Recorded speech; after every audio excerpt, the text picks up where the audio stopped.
Hey reader, come closer. I have actually don't come closer. I'm close enough. But I have a new video for you guys because today I'm going to share my progress when it comes to the r/fantasy bingo board challenge.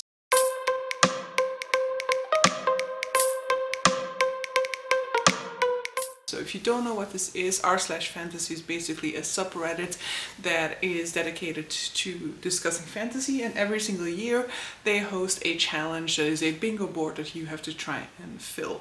Now this challenge typically runs from April until April of the next year, so we are over halfway through the challenge at this point in time, and I can tell you I am not halfway through fulfilling the challenge, so I definitely in the new year need to start paying attention to some of these problems that I have yet to fulfill. I do have some sort of like books already slotted in that will be books that I'll be tackling within the new year, for example, but there are also some other challenges for which I don't have anything slotted in yet. There are also some challenges for which I could technically already count something. However, I am trying to avoid counting books for easy mode. I will try to count everything for hard mode, and so potentially when we get closer to the end of this challenge I will like choose to go easy mode on some of these problems and submit some books that I've actually already read at this point in time. But so without further ado, let's go into the bingo board and let's look at my progress thus far. So the first challenge is Knights and Paladins, and it is to read a book featuring a knight or a paladin, and the hard mode is to read a book in which the knight or paladin takes an oath. For this I have read Paladin's Grace by T. Kingfisher, which is a book in which we are following our paladin called Stephen, I want to say, who is basically just like he's working for some sort of a brotherhood, and at one point in time the people in the brotherhood kind of go crazy as their god is killed, and they kind of perform this sort of like massacre, but like they're all forgiven for that, but they of course carry a lot of guilt over what has happened in those days, and they also kind of are wary about whether this might happen again, and so they're keeping an eye on one another. Now Stephen gets embroiled into this plot that involves a local artisan, and Stephen is just green flags all over. You know, this guy is knitting, this guy is protecting people around him, self-aware, self-conscious, has confidence, is willing to stand up for people who are weaker in society or who are threatened by other people in society, and you know, lovely. I do want to continue with this one. I enjoyed the story a whole lot, and I do want to see more of these scenes taking place. I especially loved these scenes with his fellow knights and the sort of brotherhood between them. Next up we have a hidden gem, so a book with under 1000 ratings on Goodreads. New releases and arcs from popular authors do not count, and then hard mode is published more than 5 years ago. Now for this I read The Skin by J.E. Hannaford, I believe, which I think had I should look it up again. It will be underneath. Like, I'm not entirely sure whether it had under 1000 ratings, whether it had under 1000 ratings when I read it, or whether it's just easy mode because hard mode was too difficult for me. So if it is still very low in terms of its ratings, then I might just give myself hard mode on this, but otherwise we'll just assume that I was unable to do so. The Skin by J.E. Hannaford is the first in a duology, and I'm not entirely sure whether I'm going to continue or not. This is Selkie lore, so this is lore that I haven't really seen before. It's sort of like shape-shifting between a human form and a what I kind of imagine to be like a sea, like what do we call it in English? Seal. That's kind of how I imagine what a Silky is, but maybe I'm wrong about that. And so yeah, I've forgotten a lot about what this is about. We're following a Selkie, and basically they have these sort of like, they have their Selkie skin, and that is how they transform, and her Selkie skin is stolen from her, so she has to go and look for her Selkie skin to be able to like live her life again. It also has a lot to do with sort of like environmental problems and the impact of man on their habitats. That I remember, and I do remember there being sort of like a twist to the story. The twist I remember, but I cannot tell you because of spoilers, but I did enjoy that. But I also wasn't fully sold on the story to the extent that I want to go into the sequel. I think it is a sequel, but it has like a super different cover as well. So the cover for the sequel like kind of gives me very different vibes from the first one. Unclear as well how they're linked to one another because of that. But yeah, this cover is also like super gorgeous and contains an element that I very much like, so maybe I will read it after all. Then for published in the 80s, which is the third prompt, I will go for hard mode, which is, so it's a book that was first published within the 1980s, and the hard mode is written by an author of color. I might potentially have read a book that fits these conditions, though it might have just been published in the 90s, and that is Dawn by Octavia E. Butler. But I'm actually going to try and still read a book called Mama Day, I think, by Gloria Naylor, because I've already read Octavia E. Butler and I love Octavia E. Butler. Definitely want to keep on reading by her, but I would prefer to count something by an author that I haven't tried before yet, just to expand a little bit of my reading here. Then, fourth prompt is high fashion. Read a book where clothing, fashion or fiber arts are important to the plot. And so hard mode, the main character makes clothes or fiber. I have not read anything for this yet. My intention for this is to read The Crimson Moth by, I think her name is Kristen Cicciarelli. I am going to be reading this with Kat normally, but we have both agreed to do this in the new year because, you know, I had too many plans for the rest of the year to be able to fit it into 2025. Next up, prompt number 5, and this is one that we have completed. Down with the system. Read a book in which a main plot revolves around disrupting a system, and hard mode, not a governmental system. Now, originally I thought that I was going to be hitting hard mode for this, but then I read this book and I feel like it is a governmental system, basically. This is 7 Recipes for Revolution by Ryan Rose. This is about a guy who is basically working in a butchery where they have these sort of like super big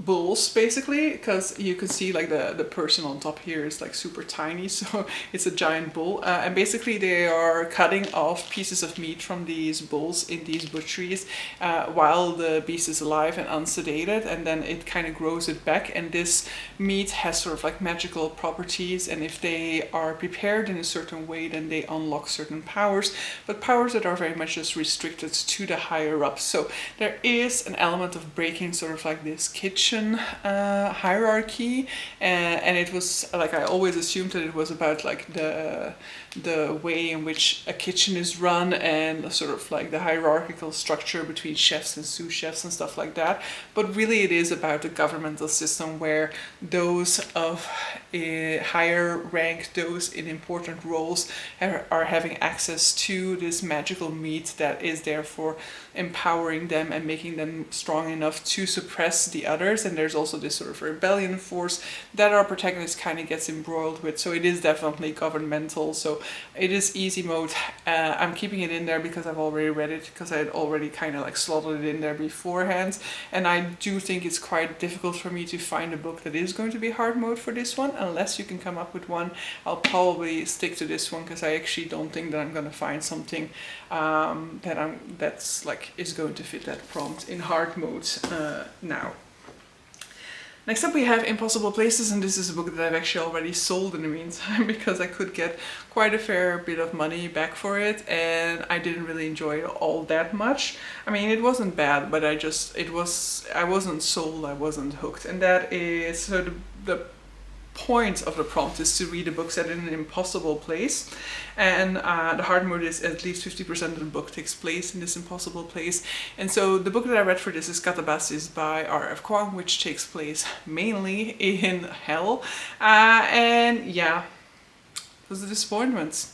I will say that even though I have enjoyed, for example, Babel by R.F. Kuang, it is also a book that at this point in time. I never think about it anymore. I don't have any much memories of it, but there are many books that I don't have many memories of, but I do still kind of think about them from time to time, think about how much I enjoyed that experience, how amazing it was, or some of the themes that run through it and stuff like that. And I don't have that with Babel at all, for example, even though I feel like I really love it. I do have it to some extent with the Poppy War, but I'm also starting to think maybe I can get rid of my Babel copies, because I don't actually think I'm ever gonna reread them.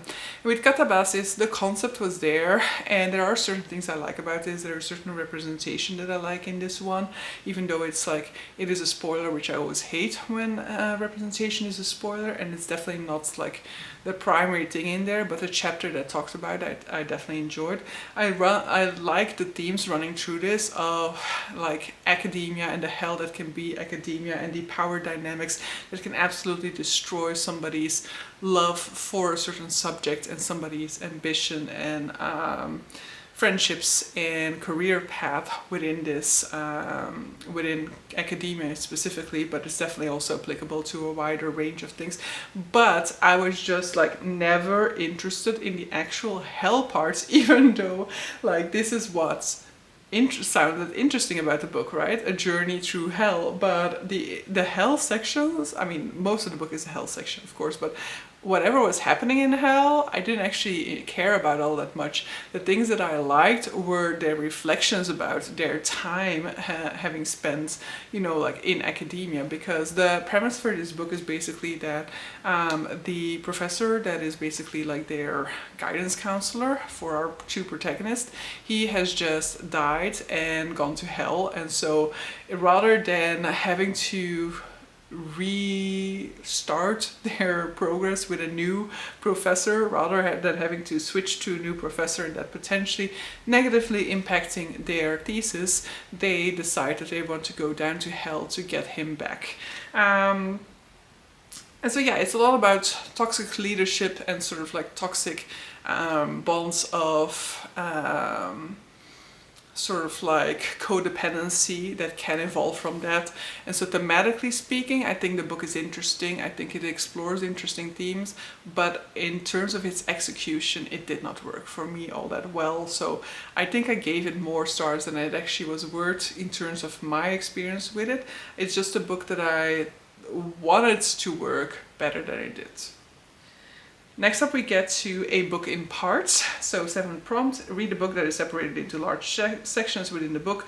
Hard mode, the book has 4 or more parts. For this I chose A Spear Cuts Through Water by Simon Jimenez. This is a book about 2 boys who go on a journey escorting a god. The sad thing about this is that it is already somewhat vague for me, and I think that that has to do with the writing style. The writing style, which is probably a little bit too lyrical, dreamlike for my brain and what my brain likes to process. I did have a good time with this. I was buddy reading this with Kitty, who absolutely loved this. So if you want somebody to convince you to read this book, go and check out her review for it. But unfortunately, for me, this is one that has not ended up having an impact afterwards. Like, this is a book that has escaped my mind at this point in time, and I didn't have much deep thought about it, or if I had, that has completely flown my mind at this point in time. It is a book that I would love to be a proponent of. I would love to be some of those people who are like through the roof, happy that they've read this book, enjoying it. But I don't, and so my insecure side, FOMO side of myself is like, maybe I have to reread it because clearly I've missed something in it. But on the other hand, a lot of times when I do that in the rereads, and I just have the same experience. So I don't know whether I'll ever reread it. Probably I'll read the other Simon Jimenez book, Vanished Birds, first, and if I have a similar experience with that, then I know I don't need to try this one again, and otherwise I can maybe try this one again. But yes, like with Catabasis, this is a book that I would have loved to love, but that was just okay for me. And unfortunately, with this one, it's even a bigger disappointment, because I definitely thought that this was going to be a 5-star for me. Prompt number 8 is Gods and Pantheons. Read a book that features divine being, hard mode. Read a book that features multiple pantheons. For this, I have gone for a third book in a series. I've gone for The Veiled Throne by Ken Liu, Broken Binding Edition. And in this particular book, is the third book in the series. I can probably not say too much about that aspect to it, but this is basically a series in which we're looking at sort of like the rise and fall of different dynasties within one empire. We start off with, which is basically a sort of like fictionalized version of the Chinese Empire, and so we start off with a unified land after centuries of warfare between different fragments of this empire, and it's now all been brought together under the rule of one particular empire. And then we kind of see the power struggles between two different contenders to take over the empire at some point in time. And yeah, not much further I can say about that. Which within the second book, I think already, but definitely in the third and the fourth, we actually are introducing further pantheons into this book. And there's also a lot of discussions about sort of like intermingling of different cultures and the impact that that has on representations of pantheons as well, and power struggles and stuff like that. I absolutely loved the later books in the Dandelion Dynasty series. I will say that the first book was not particularly to my other enjoyment. I did definitely struggle a little bit with it in terms of its writing style or the lens that we were seeing the conflict through. I definitely think that the second, third and fourth book are much more zoomed in onto the personal level, and we just get to know our characters on a much deeper level than we do in the first book. The first book is definitely very much oriented towards these two sides and these two main characters that will have a big role to play, but it definitely felt like we were going through a very big period of time with a focus that just was a little bit too wide and didn't really work for me at all points. Last in the series is the 9th prompt. Read the final book in a series. The series is 4 or more books long for a hard mode. I have slotted in a book here, which is the 4th book in the Terra Ignota series, but I haven't read it yet. 10th prompt, book club or read-along book, so anything that has been featured on the r/fantasy book club book. And hard mode was read and participate. I don't participate, so I don't get hard mode here. And for this I read Her Majesty's Royal Coven by Juno Dawson, which I've absolutely grown to love during this year. I've absolutely loved my time with this book, and so I'm very eager to finish out the series, hopefully still this year. Otherwise I'll do it definitely within the year of r/fantasy. But so this is a sort of like more urban fantasy series in which we're looking at these 4 women who are part of the same coven, or they grew up being part of the same coven, and now they're sort of like in their 30s, I believe. And there's this new kind of character introduced that one of them takes under her wing, which is a character who is prophesied to kind of be the instigator of a very bad prophecy, and that kind of breaks the group apart a little bit. There's a lot of tensions and a lot of sort of like different opinions that kind of war with one another and break the group apart. But yes, really enjoyed the series a whole lot. 11th prompt, parent protagonist. Read a book where a main character has a child, and hard mode, the child is also a major character in the story. Originally I wanted to use Strength of Few for this one, and while there's a ton of parent-child interactions within that one, it is always the protagonist is the child and not the parent, so I ended up not just deciding to go for that, but I am going to be using Voyage of the Basilisk, first book in the Memoirs of Lady Trent series by Mary Brennan for this one. This is a series in which we're looking at a woman who basically is sort of like a pioneer within the dragon research field, but at a time in which women's place was very much seen as being at their husband's side, or basically at home, in their husband's home, only sharing their opinion when they're basically just like repeating their husband's opinions, where she has ambitions of her own, wishes of her own. And in this 3rd book we see her going on a particular voyage, and she's taking her son along. I wouldn't necessarily say that her son has sort of like the same main character energy, but he's definitely an important part of the book as well, and he definitely has parts to play, scenes that involve him. He's definitely a big part. This is a small expedition of sort of like, let's say, 4 main characters, and he's one of those 4. So I think we can count it for hard modes. Next up we have epistolary, so that would be a book mainly written in, for example, letters, and the hard mode is that it's entirely written in letters. I feel like Memoirs of Lady Trent is often used for that, but it is actually a memoir. It's not epistolary. It doesn't include letters. It is written to you the way that a letter would be, but it isn't. Like, I'm definitely not counting it for that. So I haven't found anything for that yet, so that is still to come. Published in 2025, hard mode, it is the author's first published work, and for that I have decided to go for A Song of Legends Lost by M.H. Allende, which is basically sort of like a spirit type of fantasy. We have, it's also been a while already at this point in time, but our protagonist is sort of like a son in a family that basically, if you're part of certain families, you can kind of call upon your ancestor to fight for you.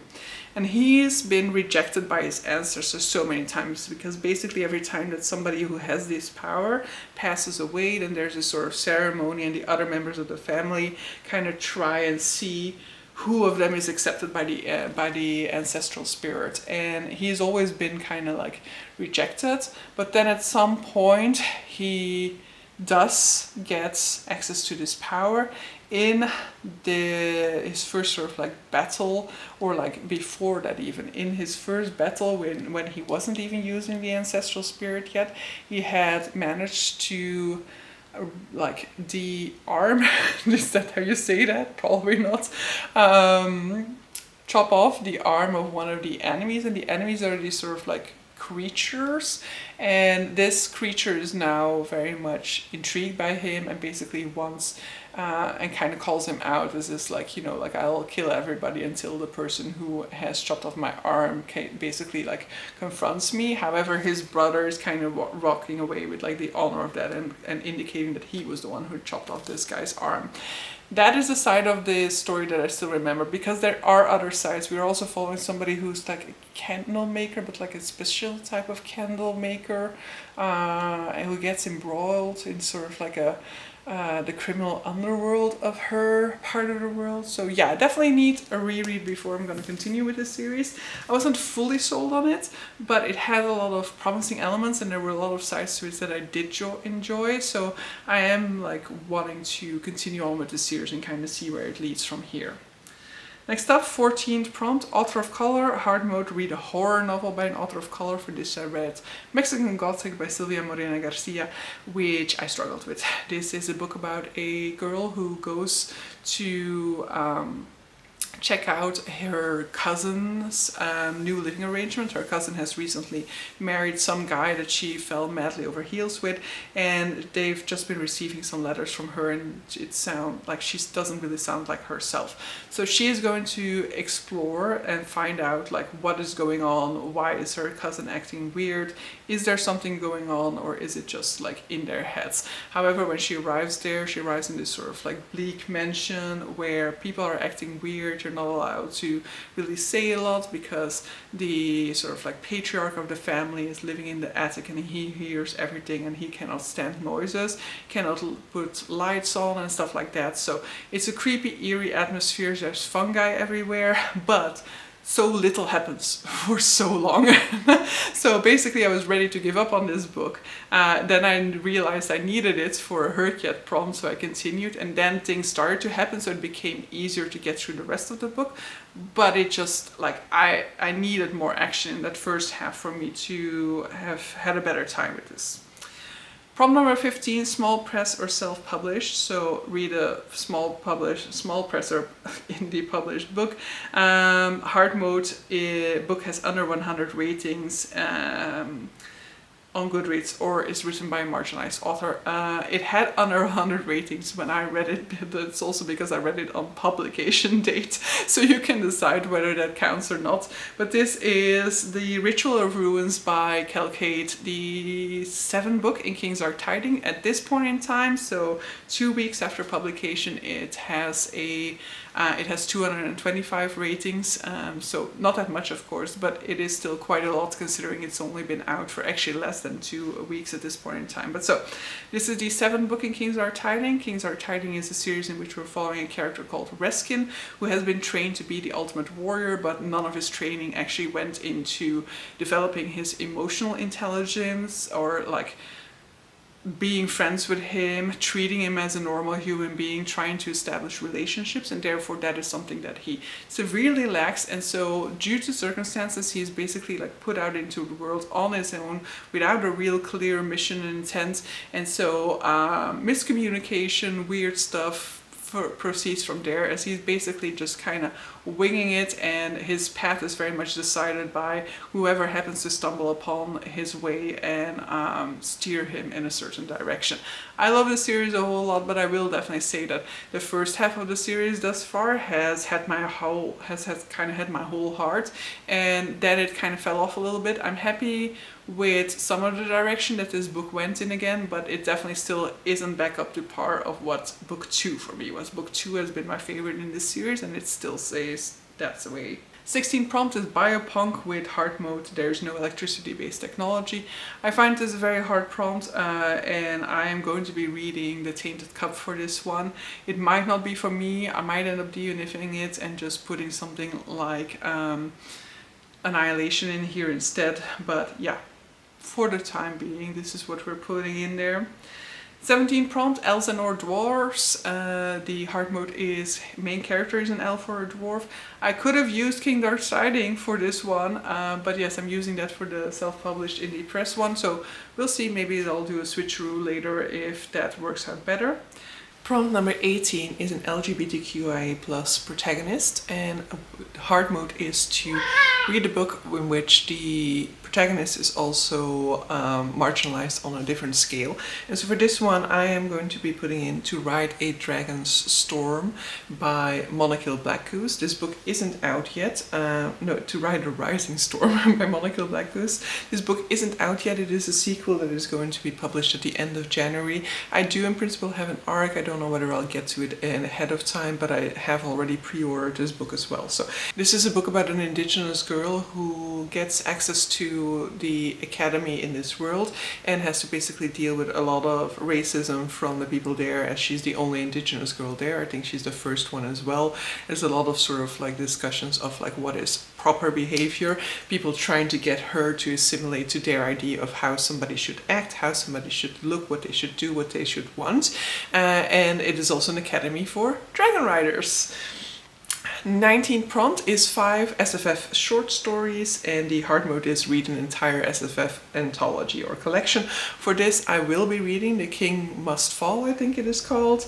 This is a anthology that I backed over on Kickstarter, I believe, a while ago, like years ago at this point in time, and I still haven't read it. So this is why I put it on there. We still haven't read it. Maybe this could be a nice thing to read in the month of December, where I just like read a story in it every day. I don't even know how many stories are in there, to be fair, but you know, maybe I can do that like as a sort of like extra advent calendar. The 20th prompt is Stranger in a Strange Land. Now, I actually was interrupted in this filming because of battery issues, and overnight I have thought of this perfect answer for this one, because I was originally planning, like I hadn't gotten a book for this one yet. I was thinking like, okay, I have read Blackfire Blade by James Logan, which can count for the easy mode in this in case I need to. But in the meantime, I've thought that, you know what, actually The Strength of the Few or The Will of the Many by James Islington would actually totally count for this. So this is what I'm going to be counting for this. The Will of the Many is an epic fantasy in which we're looking at this boy who's called Fizz. He's an orphan boy who grew up as the prince to this island kingdom. This island kingdom was then under attack from the Catalan Empire. His whole family was destroyed or killed in the attack, and he managed to escape. He is on the run, however, after a while he basically has to seek refuge within the Catalan Empire himself under a new identity in order to get by. So he is technically a refugee within the Catalan Empire. So we're counting this hard mode done. Let me actually add this as well so that my statistics by the end of the video are actually up to par. Strength of the Few by James Islington. Yeah, perfect. Alright, next up is 21st Square is Recycle a Bingo Square. I haven't done this yet. So basically this is you go through the previous bingo boards and you try to find a square that a prompt that you want to reuse. And of course the hard mode is going to be to do the hard mode from that year. So I think that this will probably be the last one that I fill, just because I'm pretty sure that there will probably there has been a vampire prompt, for example, at one point in time, in which case I've already read a vampire book, so that could already count. Maybe not for hard mode yet, but like I'm pretty sure I can find something in the past few years of bingo boards that I can count. 22nd prompt, Cozy SFF, so basically a cozy book, hard mode, the author is new to you. For this one I had written down The House Witch by... cannot read it on this very tiny screen, so I'll have the picture up on the screen. This is a book that I want to read. It's kind of past its perfect time for it, because its perfect time for it would have been like September, October. But you know, I mean, if I'm only gonna read cozy books in September, October, and I also need to read horror books in October, then we'll never find the time to read these. So I'll definitely look for another time to slot this one in. And then the 23rd one is one that gives me such heartache. I really need to just like make an effort at this one, because this is generic title.